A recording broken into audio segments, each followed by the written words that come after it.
This is a little story about David before he was a year old.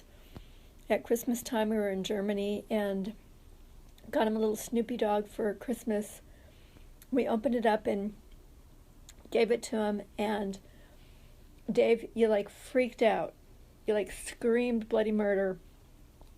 You were so afraid of that thing, but then it became your favorite toy. So that was one of the first funny stories. I mean, it wasn't funny, but it was funny because you were so cute about it when you were just a baby. When you kids were little, we would always threaten you when you were acting up or misbehaving. We would say, you better stop that, we're going to beat you. And we would use that terminology, we would not beat you. Anyway, one time at church, you were probably about 8 or 9 years old. Or maybe you were younger than that. Probably more like 6. Or younger. Probably more like 5. Anyway, you were acting up really badly. And so I was taking you out. And as I was holding your hand, taking you out of the church, you were kind of half resisting and saying very loud in your very loud voice, "Don't beat me, don't beat me." I was so embarrassed. And of course everybody was laughing. So that was a fun story. We had as our doctor, our pediatrician, Dr. Uphoff, and she was terrific. And whenever I would take you to the doctor, we would always see Dr. Uphoff. And so over the years, you got really familiar with her. But as you got older, you became more involved with your health. And anytime you would get sick, anytime anything would happen, you would be very vocal about seeing the doctor and getting some medical treatment. And so every time I would take you, we would see Dr. Uphoff, and you would always ask her questions about this, that, or the other thing. And one time when you were having a terrible time with your asthma, and every time you played basketball, it would flare up, and it was just terrible. And you were quite sick that fall, spring when you were playing basketball. Anyway, you were asking her a lot of questions and how to be treated and what to do with this, that, or the other thing. And she said to you, she looked at you, she goes, "David, you're so very articulate." And she said, "Have you ever considered going into the medical field?" And she said, "I think you'd make a terrific doctor." And she was really honest about that, and it was true. And you are a terrific doctor.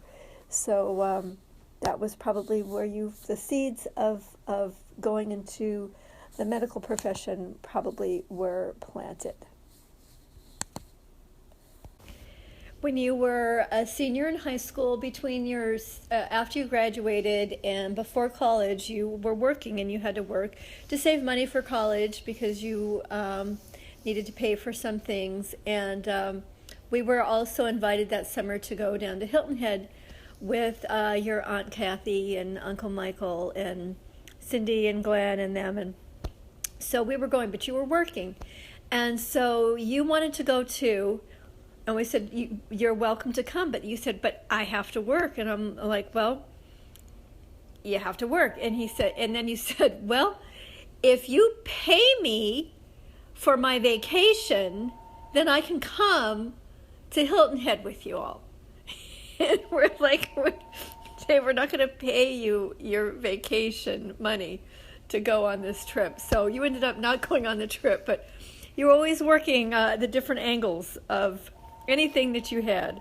It's pretty funny. Okay, last story for a while. When you got ready to go on your mission, we took you to the store out in Utah that everybody goes to for missionary suits. So we got you all your clothes, all your missionary suits, 2 or 3 missionary suits, and your shoes and everything. And so, we sent you on your way, and you weren't there. When we came to see you, you had on a completely different suit, and I'm like, "Where'd you get this suit?" And you're like, "Oh, I got rid of those suits like after I had been out to California like a month. I'm like, what? You go, yeah, I went to a thrift store. I got some really nice suits, which they were really nice suits. You had them tailored, and you gave away the suits we bought you. You bought these suits for next to nothing, and had them tailored, and that goes with your played out. You completely always have your own style, and to this day you still have your own style. One of the things, you were always up to date with everything, regardless of what it is, particularly fashion. And so you would, and I don't know how you got so in tune with what was happening before it actually happened. But you would, you would get into things, and then I would try to copy them and buy them for you. And you always kind of, thanks, but try to be nice about it. And then I'm like, Dave, this is what you've been wearing. And you go, no, that's totally played out now. And so you were always on to the next big thing, because you didn't want to be like everybody else. And you weren't like everybody else. And so you always stayed ahead of the game. Okay. Dave, when you first started talking, you couldn't, when you said something for something, come here, you would always say ho for here. And when you would say there, you would say do. So you would say, can you come over ho? Or it's over do. When we'd say, well, where's your toy? It's over do instead of it's over there. So still to this day, when I'm saying, well, it's over here or it's over there, I kind of always say in my mind, and sometimes out loud, it's over do or it's over ho. So you were the author of those words. When you were a young boy, again, you must have been about 6 or 7 years old, and we were in the process of getting our house refinanced, and so we had to have an appraiser come over to appraise the house so that we could get the loan. And anyway, you happened to be home with me, and I don't know why you had happened to be home with me, but you were, nobody else was home. And the man was rather large, and so as we were going through the house, looking at everything, we had stopped in the dining room and we were just talking. He was sort of on one side of the table, and Dave and I, were on the other side of the table. And so then Dave is looking up at this man, and he just, out of his mouth comes, "Why are you so fat?" I wanted to die. I thought, if I could crawl into this table now, I would. And I said to you, I'm like, David, shh, don't say that. And the man, and he goes, "No, Mom, why is he so fat?" And the man was very gracious, and he was nice about it. And we ended up getting the loan, and the appraisal came in really high, and no problem. But I was so embarrassed. And Dave, you didn't bat an eye. This was a story, it was the summertime, and you were probably, I don't know, maybe 10, 11 years old. And, everybody was playing outside, and the summertime was always a little bit more lenient. I would let you guys go to bed later and sleep in later, and summertime was always fun. Anyway, this one night, it was probably about 7:30 or so, and it was still very light outside, and I was in the playroom, which we had converted into an office and a video room, and I was at the computer. I was probably playing Myst or something, and you came in, and you said, "Mom, I'm really tired. Can I go to bed?" And I looked at you, and I looked at the time, and I looked outside, and I'm like, "Sure, you can go to bed." And you said, "Okay, good night," and you gave me a kiss and said, "I love you," and off to bed you went. And you've been kind of always like that. You need to sleep. When you were in college, the other thing you did, you kind of late deciding to go to the University of Utah. And so when you did, the housing, there wasn't a lot of housing available.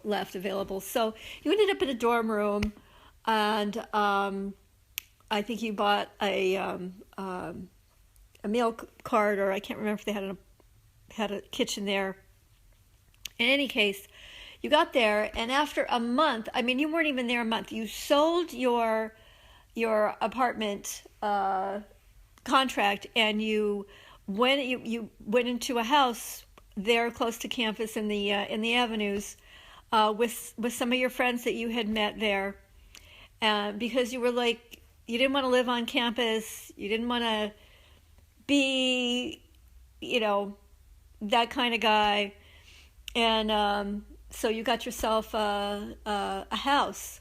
The other thing, which was later on, you got yourself a scooter which was motorized, and so you would get on your motor scooter and you would scoot around and scoot up to campus and scoot all over the place, and everybody began to know you as that guy with the motorized scooter.